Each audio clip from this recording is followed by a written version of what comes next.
The Bible often talks about bad leaven or bad yeast, but in this parable, it is good leaven. It's God's leaven. What this says is the gospel leaven grows real big in us, like the mustard seed we just saw. But the thought here is also that what we have inside of us grows much bigger and is what flows out of us. What we allow into us can be bad or good, like the wheat and the weeds. A worldly maxim is called GIGO. This says good in, good out, or garbage in, garbage out. It's our choice. Thus, as a man thinks in his heart, so is he. If we're consumed with gospel truth, this is good. It flows out of us. But sadly, so does any bad weeds we let grow, which includes man-made theologies.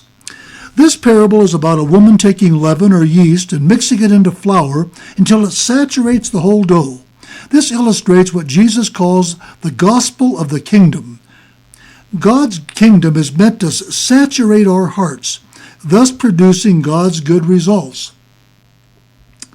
The gospel fulfills Jesus' prayer, "Thy kingdom come, thy will be done, on earth as it is in heaven." Paul says we're to keep one eye on heaven while we're here on earth. This is what the gospel is meant to do in us. We're meant to let the leaven of the gospel saturate us, like the leaven, so we have good hearts, as the parable of the sower says. Like the mustard seed, God's gospel begins small, but it's meant to grow large. It said, "Guard your heart with all diligence, because out of it flows the issues of life." This means guard God's gospel truth in us fully, so that let it fully influence us. The leaven or the yeast changes everything it comes into contact with. That's what it means by saturation. We are like the dough in the parable, and in Romans, we're called the clay.